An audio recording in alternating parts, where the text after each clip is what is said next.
Hi, everyone. Welcome back to another episode of Apologetically Me. I'm Maggie. I'm Wanda. And we're going to be talking about some of our life stories. We'll be telling you the story about Wanda and Maggie. But before we get started, Wanda, tell the people what you got going on. Okay, so I learned a new word this week, or I guess new phenomenon. It's called parasocial relationships. Basically, the definition of it is that you believe you have relationships with like people on TV or like just famous people in general, like in the content you consume. And I've been having a lot of dreams where I am friends with YouTubers. Like it happened once and then it happened twice, two more times this week. So every time I have these dreams, it's always me trying to get these YouTubers back together. Like they're dating in real life, but for some reason in my dream, there's something that breaks them up. For example, I recently had a dream that Cody Co needed heart surgery, very minor, but heart surgery. And for some reason, he was like, I don't think I need to be with my girlfriend anymore, his girlfriend in real life, Kelsey. Kelsey. And I was like, oh my God, I cannot let this happen. I love them together. So in the entire dream, I was trying to convince him to get back together with her. Yeah, tell me I'm not weird. Please tell me that everyone has things like this. I feel like everyone to some certain degree has this. Okay, Maybe. that makes me feel better. But I also don't want to be like, you know that meme where it's like, no, it's like a Victorious interview and the actress for Jade is like, oh my God, Ariana sings all the time. And then Victoria Justice is like, I think we all sing all the time. So I'm not like trying to do that right now. I'm just to clarify. Yeah, the intention of that was that Victoria Justice was jealous of Ariana Grande. Yes. I am not jealous of you about these dreams. You can keep having them. I don't know why you would be jealous. They're causing no harm to anyone. Neither is her singing, but anyways. Yeah, if anything, I think my singing is causing harm, but I'll get into that in a little bit. Okay, so what are you up to this week? What has happened? Okay, I feel like I'm always saying this on the podcast that I'm spiraling out of control, and I think it's because my diet has been like so bad these days. Like I keep going out to eat, and like I'm gonna cut myself some slack because it's like the summer, like everyone wants to go out, it's patio, lockdown's kind of lifted, so we've all been like kind of going crazy, and I know like I've seen you like quite a bit. Yeah, and I think all our friends have been getting together too. So I feel like my diet is kind of out of control and I'm spending a lot of money and my taste buds are super weird now. And like TMI, but I have no proper bowel movement. Like sometimes I'll just go like once every 5 days and that is not good. That just means I'm gonna die. Um, so my goal is to not go out or to get takeout for the next. Okay, Sally's birthday's coming up. So not for the next 2 weeks. I know it's a silly goal, but I think it's a small step in the right direction. I think it'll reset my taste buds. It will encourage me to eat at home, to be healthier, to get back into working out as much as I want to. And yeah, I think it will be good for me. Maybe. You have to set a goal for yourself to not eat out for 2 weeks. This is even my mom is like, "Oh my God, you're going out to eat again? Like, this is a lot. Like, you were getting fatter." And I was like, "Oh my God, you are right, mom." Yeah. Yeah, And but your mom is just well, yeah, mean. my mom, like in general, doesn't like everyone's mom comment on their body. My mom just does it like a lot. Um, but no, I think this is good for me. I went out with my friend yesterday and I was like, okay, this is my last time. And then she was like, oh my God, we should do a double date. And I was like, oh my God, yeah, but also I'm trying not to eat out. So can I see you in a month? And she said, okay. Oh my God, is that why you were like, oh, Kathy and Kim are available at the end of October because you don't want to eat out this month? So you're like, No, they said that. Or Kathy messaged me. She said they're free the last 2 weeks of October. And I was like, okay, weird, but I'll do it. that's so far in advance. To give context, we're in September, the mid-September. This is good. This lets me plan. Then I can like, okay, this will be my cheat day. So that means I'm going to be eat super clean for these days. But like a month and a half in advance, you need to plan the, your cheat day. The more advance notice, the better. And then tell me where we're going so I can look at the menu and plan. People, like men specifically, do not need to look at the menu before going to a restaurant. And it's like, how do you just make that decision off the top of your head? Is this anxiety? I hope not, because like I don't need another thing. Wait, you know what? I feel like it is like a little bit like planning anxiety. Because you like having a plan. You especially like Yeah. having a plan. But I relate very hard about the restaurant one. Yeah, is this like the fear of the unknown or something? Like I'm trying to take control of like what I can control, and it's like when I can't do that, there's like that's how the anxiety manifests. I don't know. It's funny. Wait, it was like on this topic. I was telling Nick about, like, my boyfriend Nick about this, and I was like, yeah, like, I don't get how you just go to a restaurant and just like not look at the menu beforehand. Like, are you a psycho? Is this okay? And then we got on the topic of like who's the dominant one in the relationships. And then we were looking at, so we use like you and Jordan as an example, and we're like, oh yeah, like Wanda, like very obviously. Like, where's the pants? And then we're like, oh, Oh, Sally and Dan. Probably like Dan probably wears the pants. And then we were looking at us and we're like, who wears the pants in our relationship? And I was like, probably a little bit of me more than him. And he was like, no, it's like pretty 50-50. Would you say it's 50-50? no, I would say it's like 80-20, maybe 90-10. Me? Yeah. Hmm. I'll let him think that he wears the pants. This is okay. I don't think it's like a bad thing. I don't think it's bad either. Yeah, like, and I don't like the whole like who wears the pants in the relationship, because that is like, oh, who is stereotypically Gender male? I norms, think, yeah.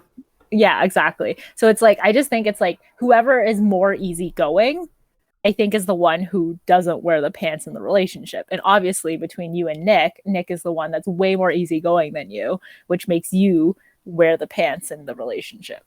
But then if we look at Sally and Dan, Sally is the planner and Dan is not. Yeah, but he has a lot of opinions. Maybe. So I think that's what makes him. He's also like the more dominant one. Like between, well, I mean, the podcast has not met Sally and Dan, but from what we know of Sally and Dan, of course, we don't know what they're like in like when they're just alone, but in a public setting with friends and stuff, Dan is usually the one who like asks for things, the one who speaks up, the one who like talks, the one who has a lot of opinions, and which makes it seem like he wears the pants. Which, see, this is the thing. I think when in private, I think Sally wears the pants. Yeah, probably. I think he will do whatever he can to make her happy. He will go out of his, I mean, he should, but like he will go out of his way kind of thing. Like put in extra effort, I think, behind closed doors. Yeah. He's like the stereotype of mean to everyone else, but then really nice to the main character female. So like every K-drama. Yeah.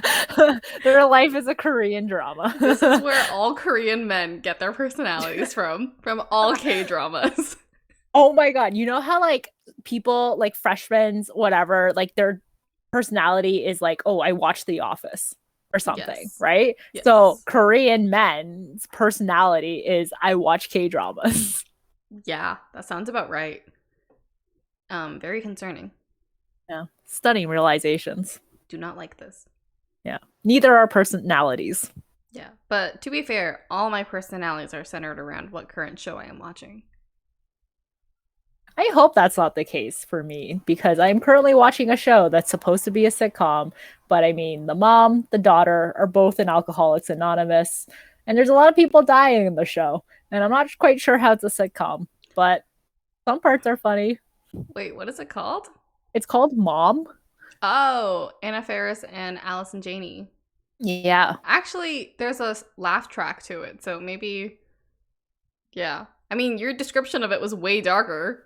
I would not have thought of the hit show, Mom. but like, it's what it's about. Like, the reason why I call it a sitcom is because there is a laugh track. I think Anna Faris leaves. She gets no, like it was announced like recently. Not recently, sorry, last year. But the show's still going on, but they cast like someone else to like fill her shoes, but not to replace her. Oh, okay, good. But also, I don't like. Okay, well, I mean, it's been going on for 8 seasons, so I'm one surprised it hasn't been finished yet, like concluded in any way. Two, not canceled. It's not that good. Um, and then three, Anna Faris is like pretty famous, so I'm surprised that she stayed on for like that entire time. I mean, she hasn't really been working. She's just been doing podcasts so far. Yeah. Us and Anna Faris on the same level. Oh my God. There was an episode where Chris Pratt came on and Mm. he played like the love interest. And I was like, oh, this is so sad because they seem so into each other. I mean, he plays like a mentally ill, hot guy, but Oh no. but like it was cute, because I was like, oh, they were still married back then. Oh, cute. Okay. Update: Okay. Nick got a haircut. Oh, nice. Yeah. Why have you not sent any pictures? Is it different? Oh, yeah, it's like drastically different. Like very short. Oh, send pictures Oh, I don't have a picture. I have a TikTok though. of his haircut. Yeah, wait. Okay, so let me paint you a picture. So, first, so there's a TikTok right now. It's of Adam Driver. It's from an episode of Girls, but it's him eating some soup and then slurping it and saying, "Good soup." So, all these TikTok reactions have just been good soup. So, me and him like just keep saying like good soup to each other. And then we went out to eat with like him and his friend, and Nick was like, "Hey, like film this TikTok of me like drinking the soup and saying good soup." So, his hair was down, and I filmed it, sent it to him. He sent it to his friends.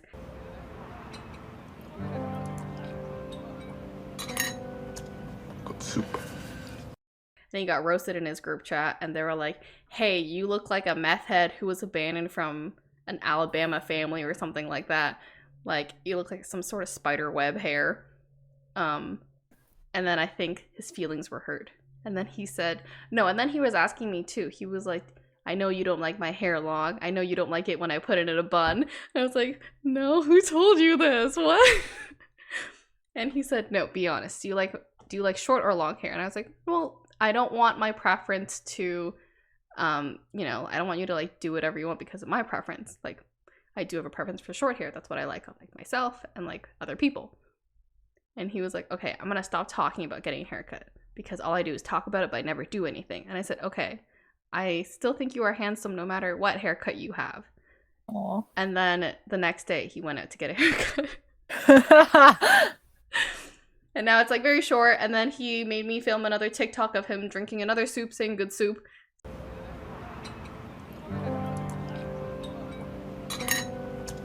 Good soup. Send it to his friends and ask, "Hey, have I redeemed myself?" So now I think they're complimenting him.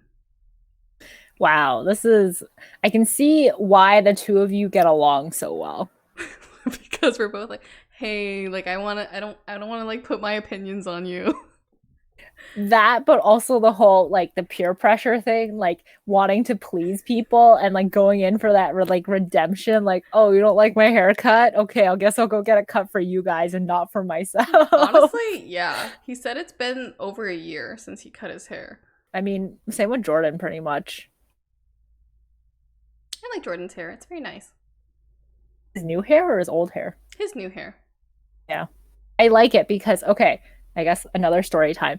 So I like the fact that Jordan does actually put his hair into a ponytail slash bun because what he used to do when he went to the gym was wear a hat because he didn't like it when his hair got into his face.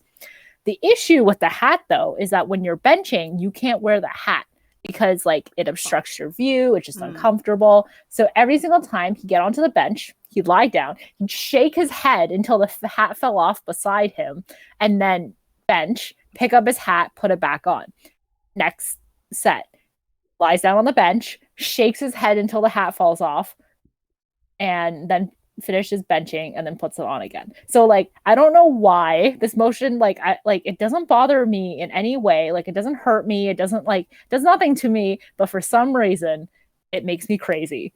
And now because he can put his like hair still in a ponytail, I no longer have this issue. It has been such a blessing. Jordan, please continue putting your hair in a bun. I love it. Aw. Wait, he can still put his hair in a bun? Yeah. The lady who cut his hair was like, "Hey, do you still want to put your hair up?" And he's like, "Yeah, ideally." And she was like, "Okay."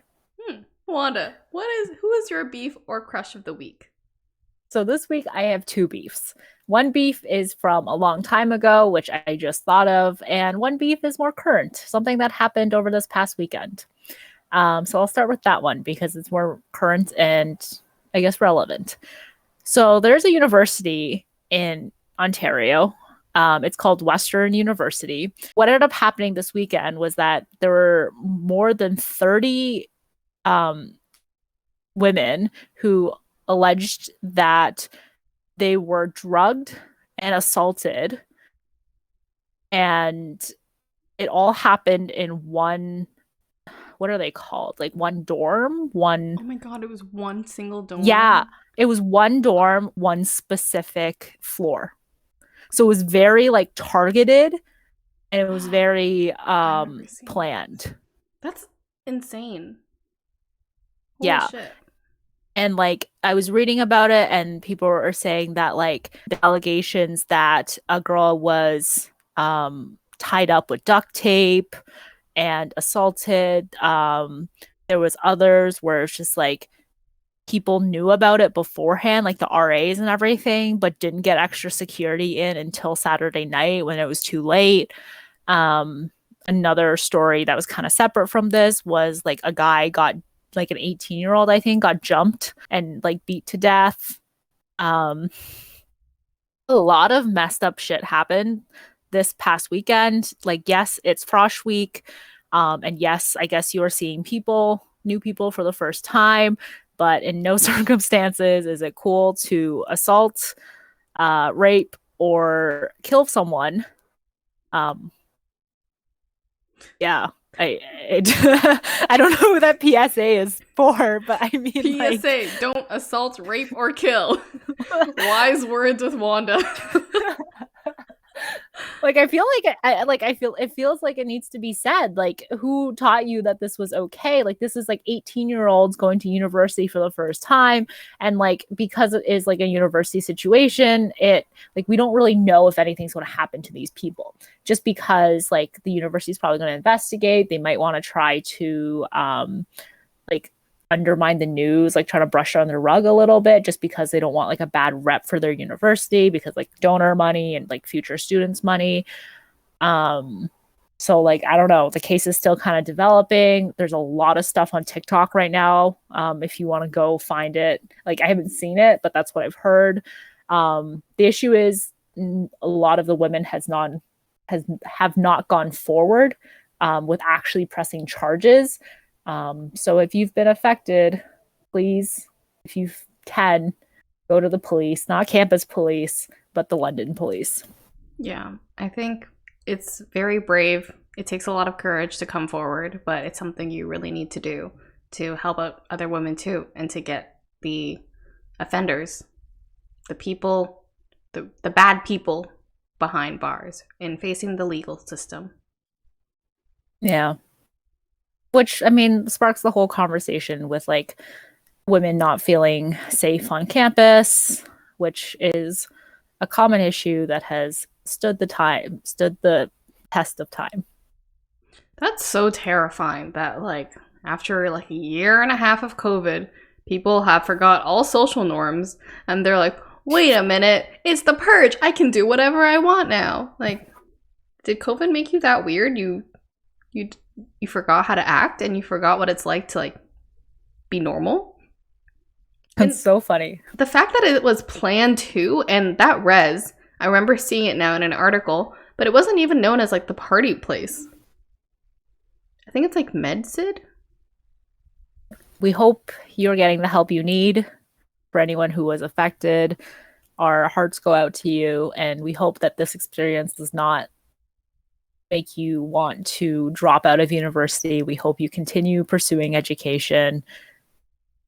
And I guess segue to my number two beef, which kind of seems like a not so fun, not as interesting or hard hitting follow up, but I remembered this the other day because I saw something on r/Tinder. When I was in first year or second year, people would match with me on Tinder, like guys, 100% white boys. And not that I'm saying I only match with white boys, but these were the people who perpetuated it. But they would message me first and say like super racist stuff. So they would be like, hey, ching chong chang or whatever. Or they would be like, can you even see with like eyes that squinty? Or like they'll make like the typical like the dental floss kind of jokes kind of thing. And like I would never respond to them because I'm not going to give you the time of day. I'm going to give you the gratification of like knowing that it bothered me. But like what do you get from that? Like if someone doesn't respond, and back then there was like no like read on or whatever, like what do you get? Like are you just trying to impress your friends or something, and like you're doing this in like a group setting? Was this just one of your friends who did it? Like regardless, it's like what do you get out of this? Yeah, that is a very good question, but it's kind of like what it's kind of asking like why are racists racist? Like why is anyone that hateful and stupid and terrible? Is it their upbringing? Is it because you went to a predominantly white university? Is it all of these things? Who knows? Yeah. Anyways, be careful out there. Yeah, this is a very scary time for people. Maybe it's just like people actually no, because all that stuff happened to you before COVID. And I feel like it would get worse too, even after COVID. Yeah. Like especially during like when COVID first hit in like the early months of like March, April.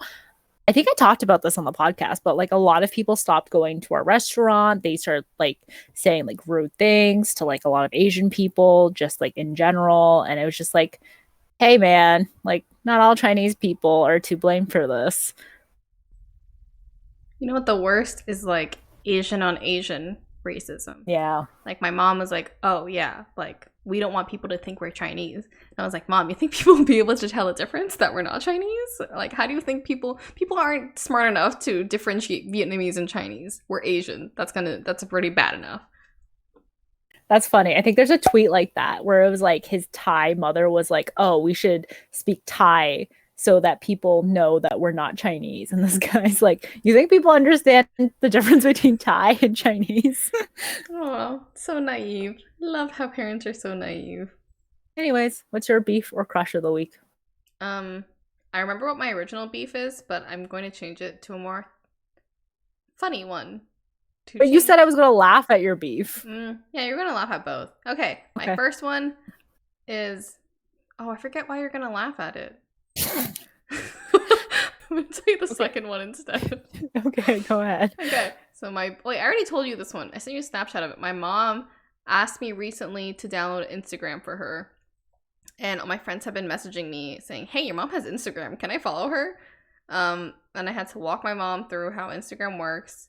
And now she's asking about TikTok. And now I'm very afraid, Jeffrey. Not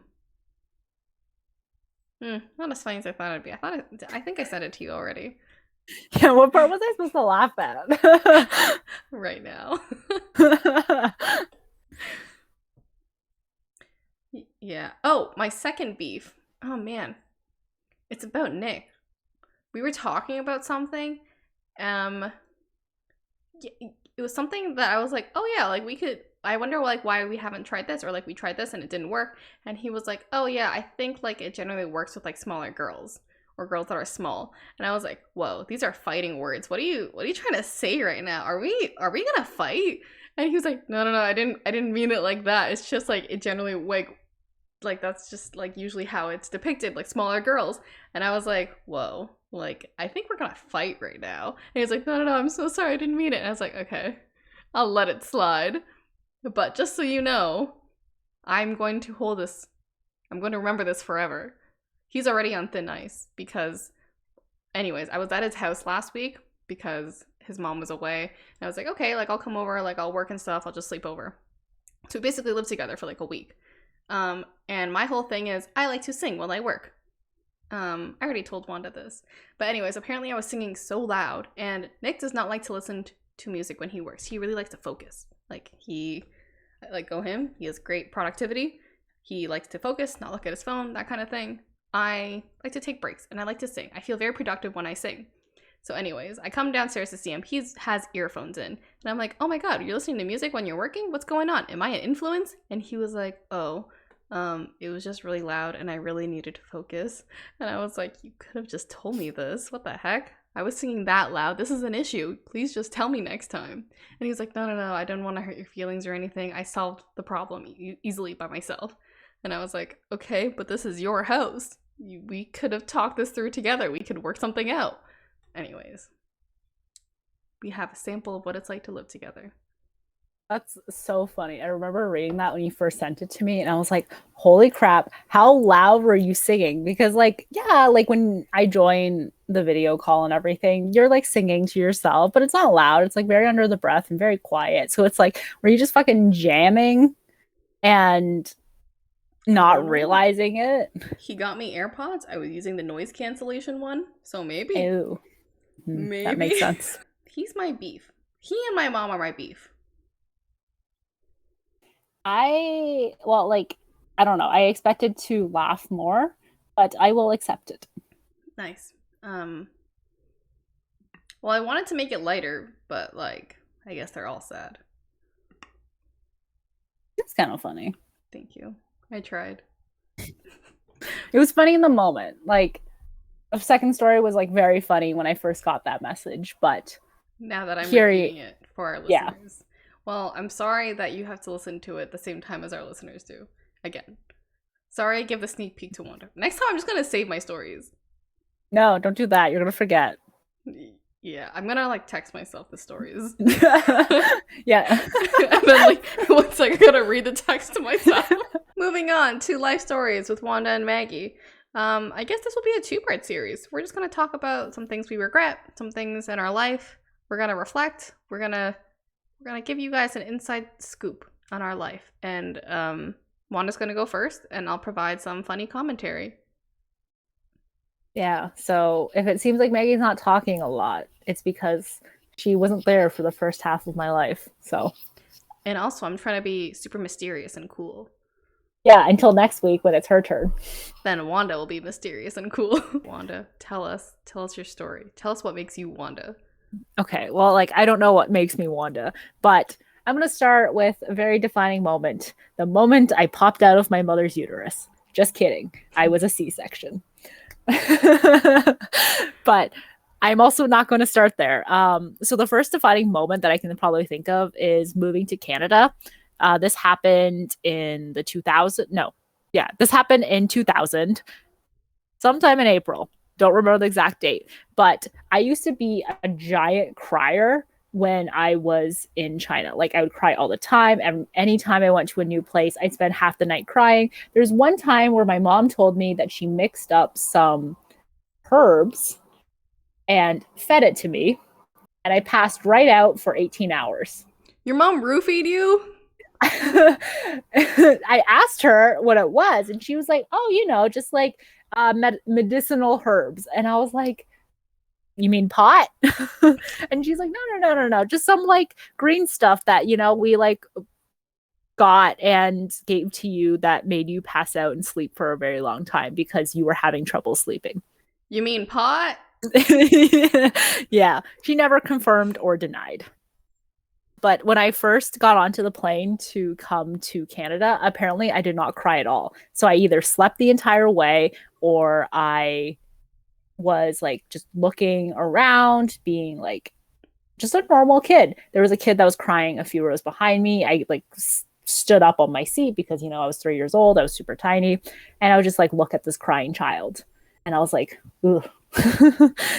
Even though that was just me a few months prior. So like there was always this whole thing with my parents would say that it was like I was destined to come to Canada because I never cried. Like I basically got here and I became a more well-behaved child. Aww. Yeah. So, okay. But then even though that was quote unquote destiny, when I was around 4 or 5 years old, my parents actually sent me back to China for almost a year, I think.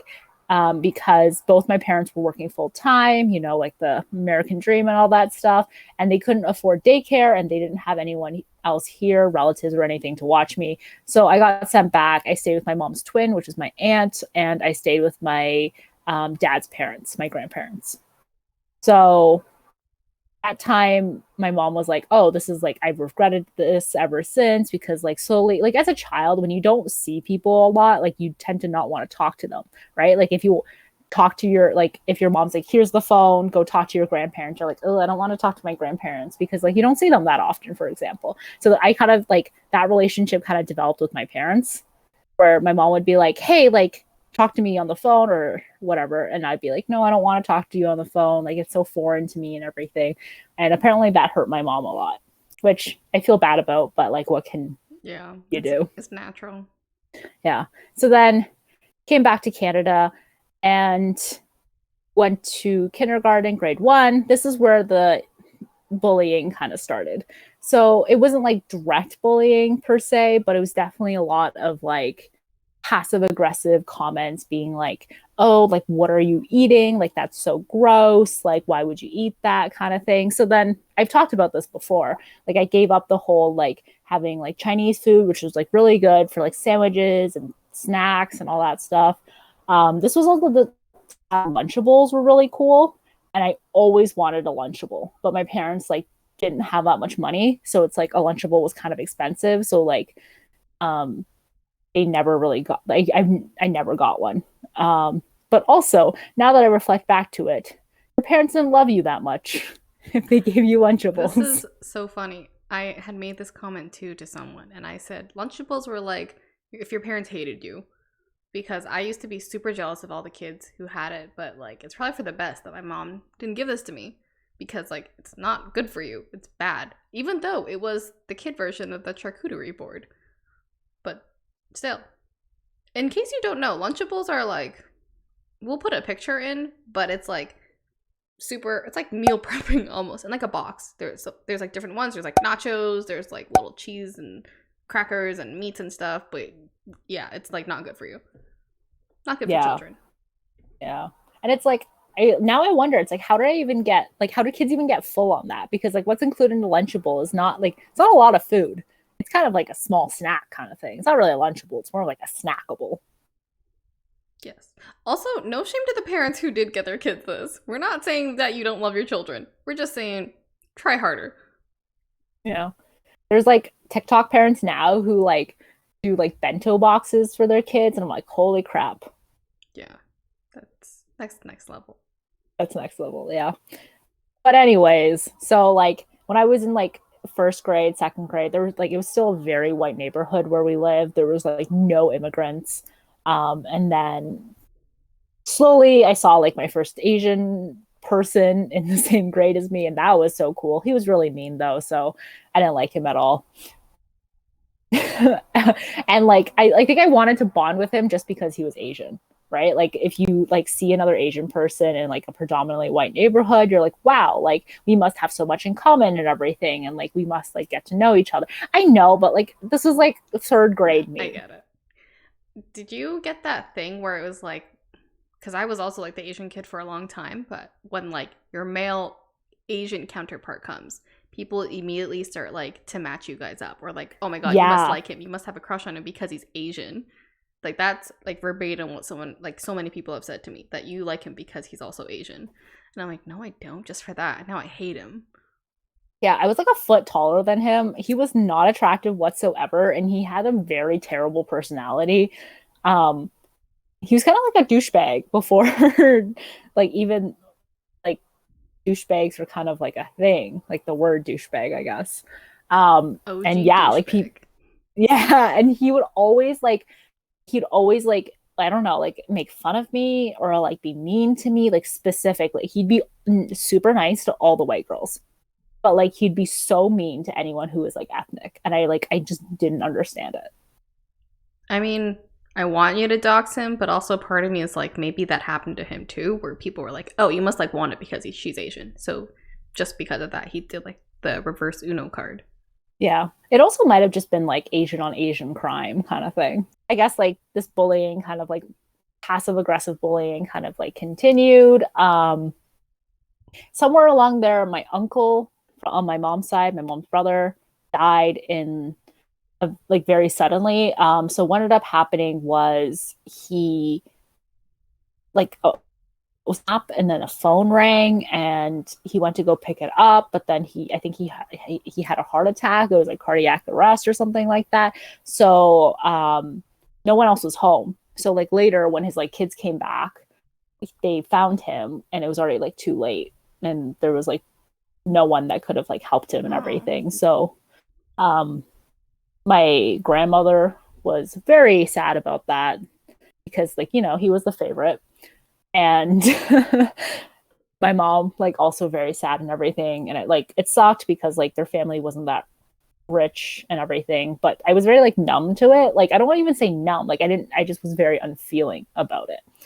And this kind of like I was too young to really like I guess comprehend the death. So I was like I just kind of like put off. I was like this is whatever. Like I didn't really know him that well. Like this doesn't really affect me. It's like if a stranger died, even though I saw that my mom was upset. So then like it was like grade 8, we decided where we wanted to go for high school and everything. And the high school we had like an international baccalaureate program, which is called IB. It's an international program, which is like kind of like advanced placement, but international, I guess. And you get this cool certificate and there's like international standards and all that stuff. You had to apply and then get in. This was different from the high school that all of the other kids in my school went to, which is kind of for the better because they kind of all sucked. And got in grade 9. I wasn't quite friends with Maggie. Like I kind of had other friends. Like every single time I go to a new school, I'm like, I want to be popular. I'm like, I want to know everyone. I want to be like have a lot of friends. I want to go to parties. Like I had this weird misconception about what high school should have been. I blame movies, television, all that stuff. There's a lot less partying and a lot less drinking than I thought it was going to be. Somewhere around there was like the grade anxiety kicked in. And because like your whole life, your parents, like Asian parents, are like, well, you need good grades to get to university. You need good grades to get to university. So when you're in high school, this is when it really counts. And then this is where I kind of like struggled because I never wanted to look at my grades. So like every time I got a grade, I'd be like super anxious about it. And like I would just like stuff it into my backpack, not look. I've also talked about this before, I think. And like that continued on for a very long time because every time I knew a grade was coming back or I saw a notification for a grade, I was like, panic attack, like can't like I just can't do it. I can't look because like knowing what it was worse for me for some reason. Like if I could live in ignorant bliss otherwise. I think when I was in high school, both my grandparents died at within like a month of each other. My on my mom's side, so my mom's parents. My grandpa had a stroke a few years after I was born. So I've never known him to be able to speak properly. He'd always just be able to mumble and grunt. And like he couldn't do anything for himself. He was also like he drank a lot. He also smoked a lot. But like whenever it was cute because whenever he would like whenever I go back to China and whenever he'd see me, he like know who I was. And he'd like point at me and he'd be like and like he'd gesture at me and then he'd like smile and everything. Aww. And it was really sweet. The funny thing is when he looked at my cousin, not like my mom's son, but another cousin, he would just be angry at him. Like he would just like grunt angrily at him. And I'm like, Jesus Christ, okay. I am the favorite here. Nice. And I think it was like because I was never really around. I was also the youngest of all like the grandchildren and everything. So like I was always like babied and loved and like by all my grandparents, my like what are they called? My cousins and like my aunts and uncles. So I always grew up very like I guess pampered in that way, I guess, even though I had no family in Canada. Like very lonely in Canada, but every time I went back to China, it felt like there was a lot of love there. Aww. Didn't ever want to stay in China, though. Do not blame you. Yeah. Air quality, terrible. Yeah.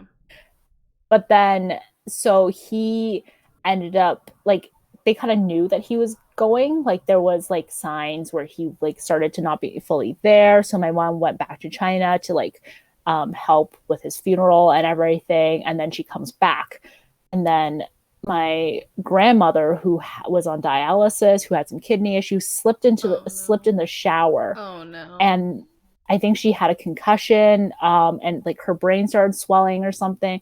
And like because she was on dialysis and she was so weak already, they couldn't perform surgery. So a week, like it was in the middle of the night around like 1 or 2, my mom burst into my room and she's like, "Hey, like I need you to book me a ticket, like back to China." I'm like, "What? Like why?" And she's like, "Your grandma just died." And this one was like very unexpected. My mom was like very close to my grandmother.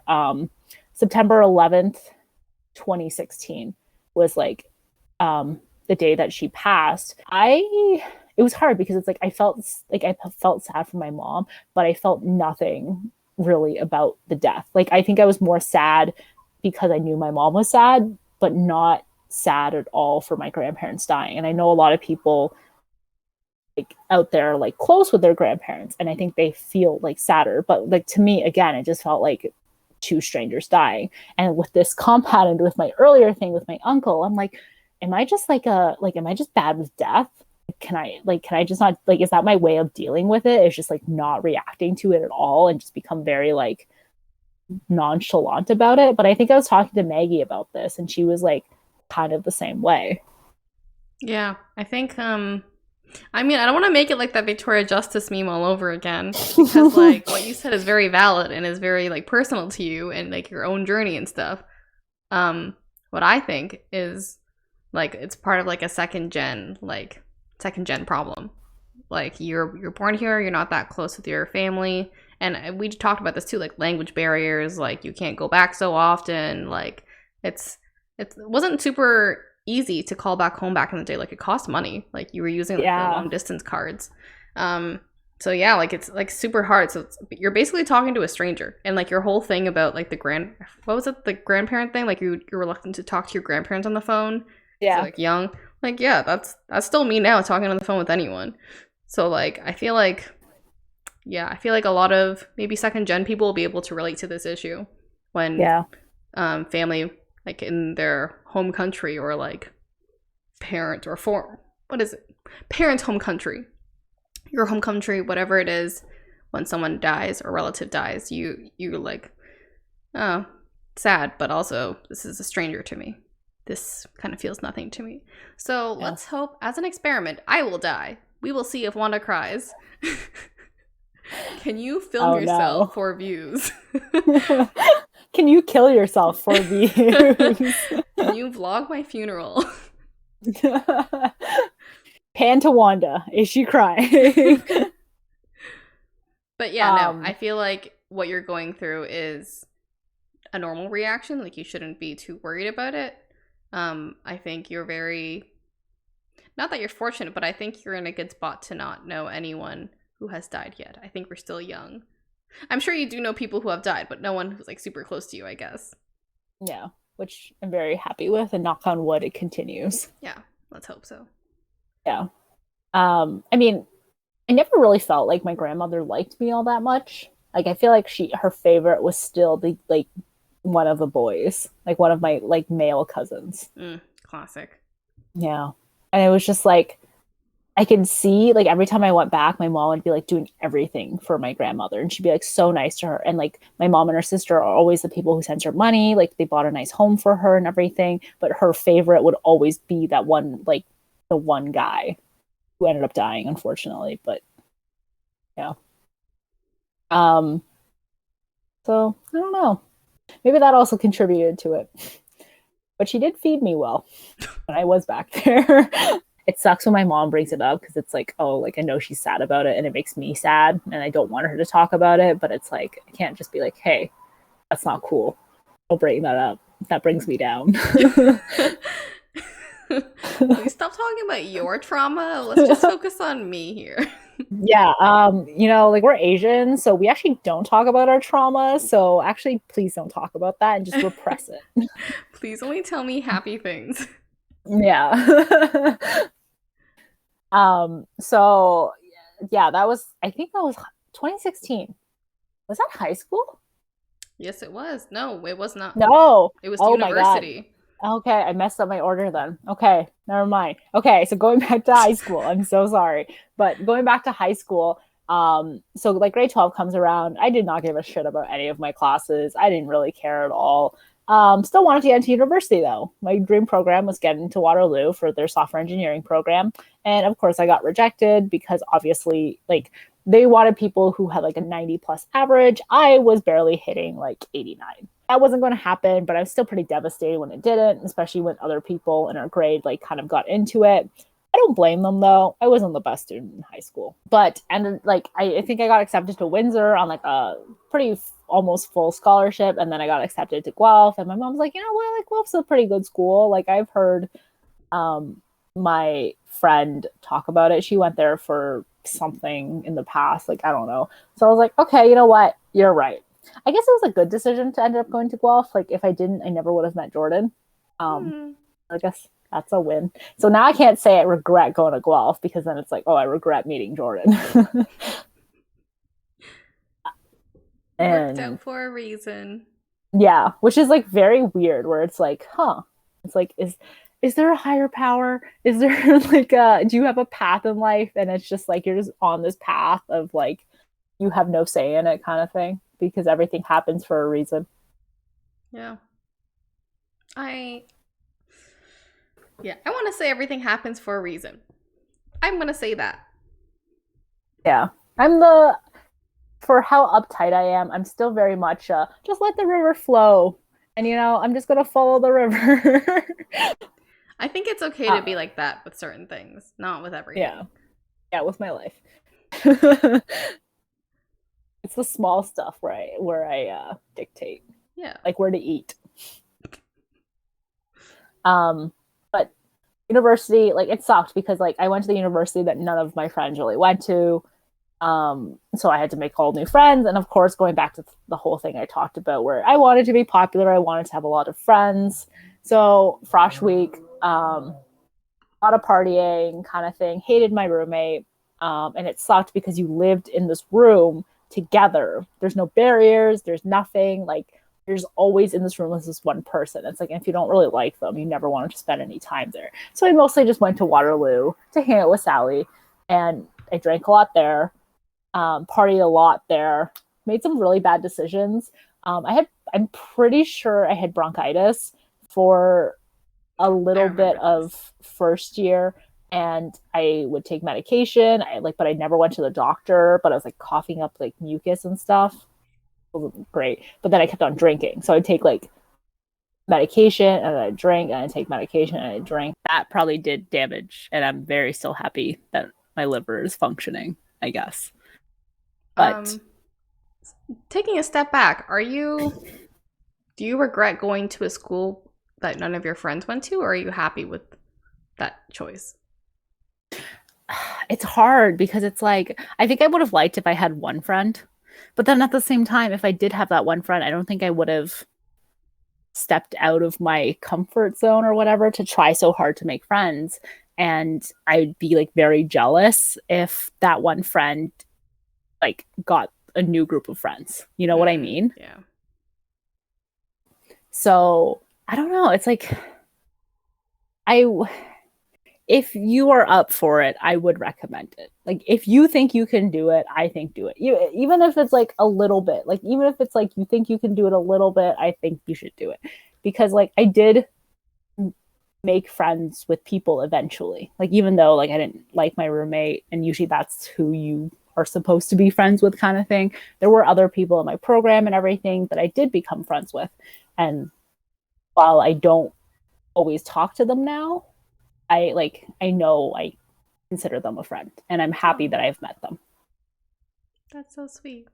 Yeah, but it did suck. It did really suck at first because it was a lot of like, ugh, I hate this so much. I hate small talk, but like I didn't really care for class. I skipped a lot of class in first year, even like a little bit in second year as well, because it was like, what's the point of all of this, blah, blah, blah. And I needed a 70 to stay in co-op. I think I got like a 73 for my first year average. So I was like, just missed it by a little bit. But I think it was what ended up like turning it around finally was like I was almost going to fail this one course. I came back from the exam and I was like, I failed it. Like I was like so confident. I was like, it was so hard. I didn't know the answer to any single question. And my friend like, do you want me to check what the final grade is? And I'm like, oh, I don't want to. And then I want to, I don't want to, and I want to. And then I was like, okay, fine. Here's my student number. Go check it. And he's like, you got a 57. I was like, oh my God, I passed. Like, this is triumphant, because if I failed this course, I would have been delayed for my next semester because you needed this course to take the subsequent courses. So I would have to retake this course in summer school. I would have had it like a fail on my transcript because of it.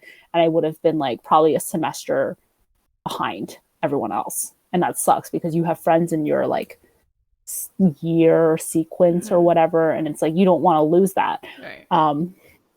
So I guess like, I was like, while I was like crying because I was like so happy that I passed. I was also like so sad that I was like so close to failing, that I was like, you know what? Like I think I'm gonna turn this around. I think I'm gonna try harder. And like I guess something just like flipped in my brain, and I now am the try hard person that you see today.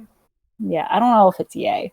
I was a lot more easygoing back then. I had this conversation with Jordan recently, and he was like, "Would I have liked like first year, second year me?" And I was like, "Well, I was more easygoing, but I was more problematic too." I feel like you're more easygoing now. If I'm being completely honest, like knowing who you were back then, I feel like how you perceive yourself is very different though.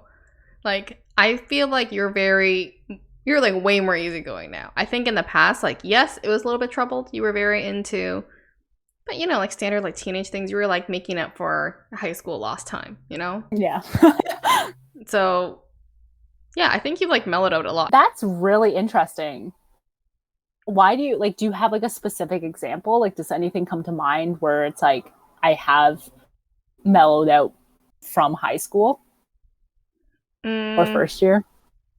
I don't think anything comes to mind, but I think it was more like you were very OCD about very random things back in high school, I guess.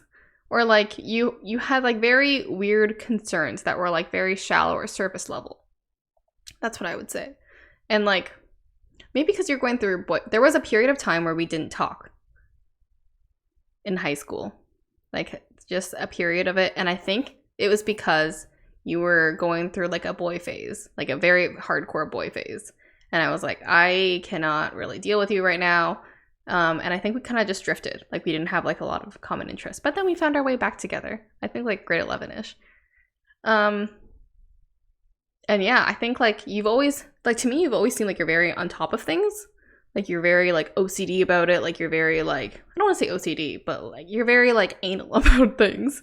Like you're like, when is this due? When is this due? Like I gotta take notes about this. Like this is what the assignment is. Like you seem like you had it all together, kind of thing. But now you seem like you're more like, like go with the flow. Like I'm late for stuff. Like you're like, whatever, no big deal. I mean, you're still like kind of the same, but better version of you. Aww. Every day you're getting better and better. Aww. I guess I kind of glossed over that whole thing, but like I've mentioned in past podcasts where it's like in high school and stuff, I was like very boy crazy. And I think that carried on a lot into like first and second year, which like second year was also the first time I had my first, like, I guess, real boyfriend, long-term boyfriend who lasted like just over 3 years, I think. And like that was very different for me because I was always like, I'm going to be single forever, like, live my life kind of thing. And like, I think like, looking back at it now, like, I think I did really like him, but I was like, we ended up changing, I guess, as two different people. Because like, well, I gained a lot of weight in first and second year too, just because of freshman 15 and all the drinking and everything. So like, halfway when we were together, I think I lost a lot of weight. I didn't tell him, like I never said anything about it because I was still very self-conscious about my weight at that time. So like I didn't say like I was losing weight. There's also this whole thing where you're not supposed to talk about losing weight. You're only supposed to like let other people see it, because if you tell people you're going to do it, then you might not do it, and other people would be like, shame. And like I just didn't need that, and it was like more of like a personal decision and everything. But yeah, he started changing kind of like I don't know if it was joking, but he kind of became like a Trump supporter. This was even before like Trump was even like a nominee candidate for the presidency. He was very like kind of like a bit, I don't know, like racist towards like certain types of people. He would just like say things that I was like not comfortable with, and like we just like so we ended up like changing to become two different types of people. And like it was something that I never really thought of or noticed in the past, but he just never really talked all that much, and I was the one who was dominating all the conversations, which when I was younger I was like, oh, like that's what I like, because I talk so much, like I need someone who just listens.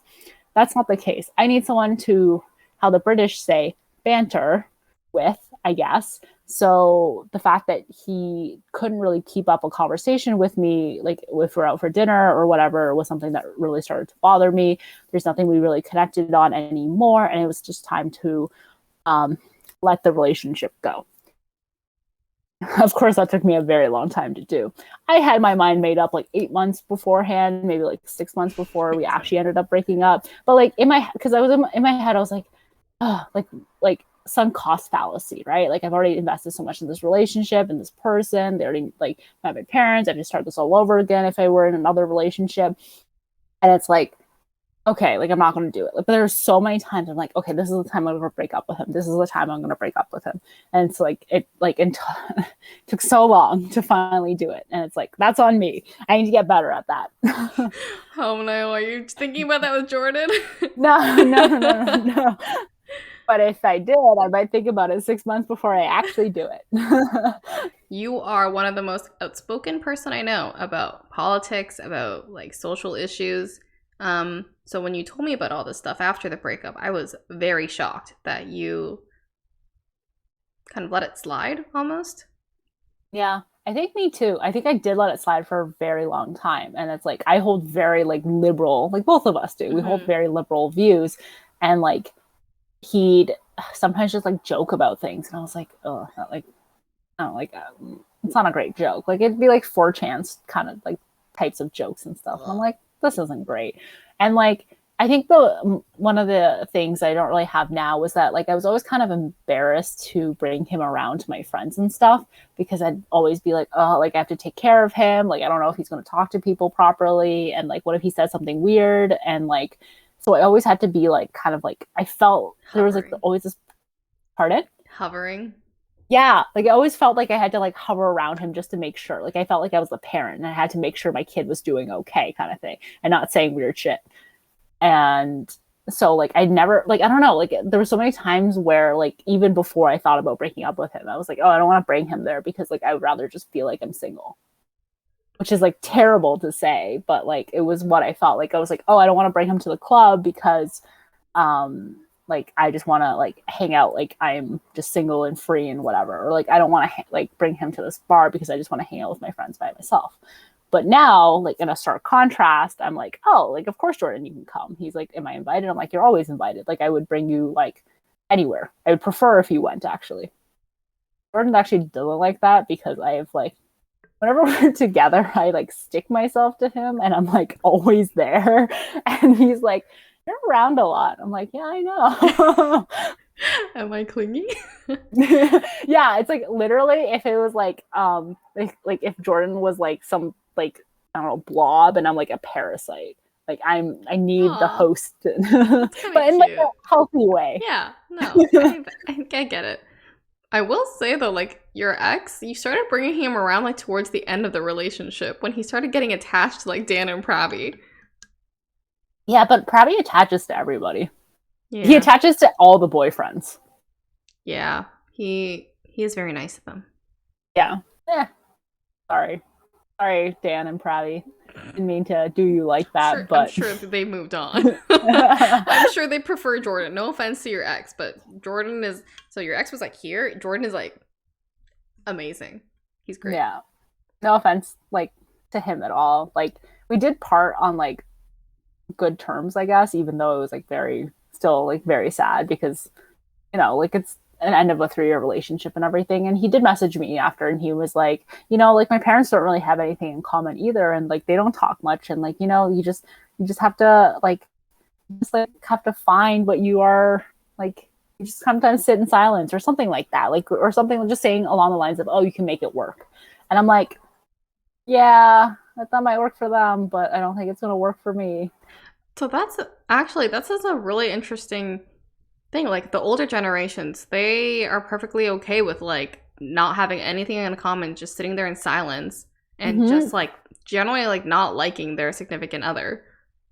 This is like we see it in my parents. Like we see it in a lot of my friends' parents too. Yeah. So very interesting that he's like kind of okay with that. So I have this thing where like if I like, other than like one ex, where like if I break up with someone, like I don't really like want to talk to them anymore, kind of thing. Like I kind of like cut them out of my life completely, because it's like it makes me uncomfortable and gives me anxiety to have to make small talk with them and everything. But I like sometimes wonder, it's like if he like after a while, after the relationship ended, where he was like, yeah, like we weren't really that compatible. Like even though he was like sad about the breakup and everything, but like I do wonder if like later on, because it's been a while since like we've broken up, so it's like I wonder if he thinks about it and he's like, I like, yeah, it was like right to break up with Wanda, or like Wanda to break up with me, because like if she didn't do it, like we would have been unhappy and never would have like found myself with another person, kind of thing. I don't know. Yeah. I hope he's doing well. I also hope he's doing well. And I hope that he finds the person he was okay with having nothing in common with and sitting in silence. Or he has changed his views. Yeah. Yeah. And it's like when rating the whole system, it's like it's more of like a who's more compatible with me and who's compatible with my friends. Like I'm not saying this person is a garbage person or whatever, and like Jordan's like so much better kind of thing. I'm just saying he's more compatible with me, he's more compatible with my friends. This could be completely different for someone else. Don't want to be mean. Don't want to burn any bridges here. I mean, Jordan is great. If you look at our previous episode, I think I was cracking some great jokes, and Jordan is the first one to kind of like crack a smile or like catch on to what I'm trying to say.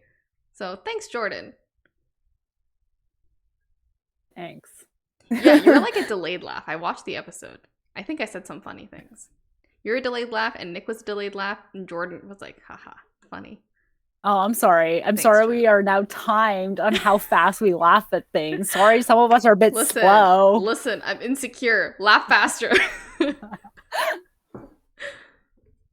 Sometimes it takes me a while, okay? Like sometimes the laugh has to form, like if that's, how, I don't know, like an anime where they like make like an energy ball or whatever, and it has to get bigger and bigger. Yeah. Yeah. You got to get like a big one, like a deep throaty one that is like on par with your joke, Nice. Thank you. I respect that. Yeah. So I guess not much happened else in, I guess, university. I ended up meeting Jordan. I mean, I knew Jordan, like I knew of Jordan, and then we also had classes together, and he also gave me a t-shirt, which for like the company that he created, which was called Pass the Aux. And so he's like, we knew of each other kind of thing. And then in 5th year, that was when we started talking. He says we met differently. Don't believe him. It is false. I remember it very vividly. He says that I got his number because like I did that on purpose, but I actually was just so what ended up happening was we were in this like, I was talking with my friend Patrick, and then Jordan came along. We were talking about this one testing question for one of our classes. It's called testing. And we just couldn't figure out how to do it. We had no freaking clue how to answer this question. So we kept on going back and forth on it. And I had to go catch my bus. But then I was like, hey, like, Jordan, can you like keep me in the loop of things? Like, I want to know how this conversation proceeds. And I was like, hey, give me your number, like, and then I'll call you and I can listen on the conversation. I had no intention of getting Jordan's phone number that way. Like that wasn't my intention. My intention was to figure out how to answer this question as the book nerd that I am. But he says, he's like, oh, you're so smooth, like that's how you got my number and everything. Oh, no, that's that's not what I was trying to do. It was very innocent. Slightly before this, I took my GMAT. I was studying while I was doing a co-op term, which is like an internship kind of thing. My boss was very nice and gave me a day off for it. Oh. But then afterwards, everyone was like, so what'd you get? What did you get on your GMAT? Like everyone at work and stuff, because everyone knew I was taking it. So like the first question in the morning is like, how did you do? What did you get? And then my boss, my manager, he set up a meeting with me, and I was like, oh my God, like what's going to happen in this meeting? Because it's always like very because we weren't discussing anything. There was nothing on the books, and it was very ominous. And I walked in and I was like super nervous. And he's like, so how did it go? What did you get? And I'm like, oh my God, I literally spent half a day worrying about what was going to happen to me, because like you sounded so serious. He was like, hey, can you come see me this afternoon? Like it was very serious. And he's like, oh, I just don't want to ask you in front of everyone else. And I was like, that's really nice, but I was very nervous coming into this. You could have sent like an Outlook invite and like put the topic in the subject like line or like whatever. Managers always do that. Maybe they do it on purpose to like fuck with you. Yeah. But yeah, so met Jordan, eventually started dating, and then I went off to my MBA. Again, same issue, had to talk to a lot of people, really wanted to be popular, and then shortly, very, very soon gave that up because it was like, oh, maintaining conversations and friends are hard. So then I just ended up talking to a few people. Nice. Surprisingly, they're both Asian. And it's like, do I just gravitate towards like Asian people? That kind of MBA kind of sucked. A lot of classes. But now you're doing PhD. Woo! Yeah, I did so this wasn't part of my update because I don't know why, but with my PhD, today was the first class, and it was my supervisor's class, and my supervisor loves talking and loves telling stories. So he ended up telling a story after every single person's introduction. So it took our class an hour to go through introductions of 15 people. I mean, great time killer, but like also waste of time. Yeah, like I went and I just turned my camera off because I was like, I can't sit here and just listen to because he is my supervisor. I have heard a lot of these stories before, so a lot of them are just repeats of things I've heard in the past. So I was like, I completely tuned out and everything, and I was like, wow, I can't believe the class is almost over at this point. Wow. And yeah, so that was my first PhD class. My mom's like, and then you have no more classes? I'm like, no, that's my only one. I am TAing one class this semester. Hey, so getting money. Yeah, well, I mean, if you hourly, it's $42, but the downside is that you're capped at 140 hours. Oh. So it's not a lot of money, but it does seem like it if you say it by hours. Wait, 140 for the semester? For the semester, yeah. Wow. So it only comes out to be about like $5,000 or $6,000, which. Oh, I just did the math. Yeah, you're right. Yeah. So it sounds great hourly. It just doesn't, with the amount of hours you get, it's not great. Money is money. Yeah, it is. It does feel nice to be earning money again. Mm-hmm. I think Jordan's starting to feel a little bit sorry for me, the fact that I have like no income coming in, so he's paying for a lot more stuff, and I'm like, oh, you don't have to do this. That's funny. That's Wanda in a nutshell. I feel like I only told like the really sad parts of my life. No, you told happy parts. There was Jordan. There was you getting your act together. There was your PhD. Felt like I could have been happier. I hope yours is happier. We'll see. Yeah. I don't know if it'll be happy. We'll see my mood. Yeah, I think it definitely is like the defining moments of your life are not usually like happy moments, right? Yeah, they're the things that like kind of build character, I think. They're the shitty parts, and it's like, this is how I overcome it. But also, like, how dare you try to make me overcome my own failures? Like, let me fail. I mean, that's on you. You yourself is trying to get you to overcome yourself, so. God damn it, I'm my own obstacle. Yeah, and your own overcoming the obstacle. Ugh. But thank you for sharing your life story with us. I think this was really good. I think a lot of people will be able to relate to it too. I know I've heard a lot of it before, but some parts I was like, oh, this is so new to me. Yeah, it's very, very insightful, very interesting. I feel like I know you so much better now, and I hope our listeners also got to know you so much better now. Yeah. I guess next week is me. Yeah. Will you be pumped? No, I have no. I feel like you could tell my life. Oh my god, we should have told each other's life story. You could have told mine so easily. I'm like I feel not like a private person, so like I tell Wanda like I like try so hard to be mysterious, guys, but I cannot shut the fuck up. Yeah, I should be like, oh, okay, let me tell Maggie's story like before you tell your story to see how accurate I am. Let Wanda mansplain my life to me. Which I do now. Wanda tends to mansplain like a little bit, like a tad little bit these days. Yeah, I don't know. I don't know what it is. Like, am I just becoming more of like a man? Like, what is going on? Like, why do I keep mansplaining things to people? I can't help it. I love it. We did start a group chat just to roast you. That was the original intent of our group chat of me, you, Jordan, and Nick. We made fun memes of you. Yeah, my favorite part was when Nick roasted me and then immediately afterwards went to you and was like, hey, is this too mean? No, he sent it to me first and was like, hey, is this too mean? Like, do you think it's okay to share? Is it too savage? And I was like, no, this is perfect. I'm dying laughing right now. Wanda will love this. Yeah, that's so funny. It's like, wait. This is not too mean of a roast, right? This is a honey roast. Even like the green card thing, like of last week's episode, I was saying to him like, oh my god, like we lost, like you knew nothing about me. Well, he knew a lot actually, but like we still lost compared to you guys. And he was like, well, when you think about it, Wanda doesn't like to tell her significant other about herself. So like 3 years, like it probably took a long time for Jordan to learn all this stuff about Wanda. So I think we're doing pretty well. I think I am a lot more open when you are dating me. I think that's fair. Sorry I cannot date you, I guess, but like this is as close as I can get. I think you should try harder.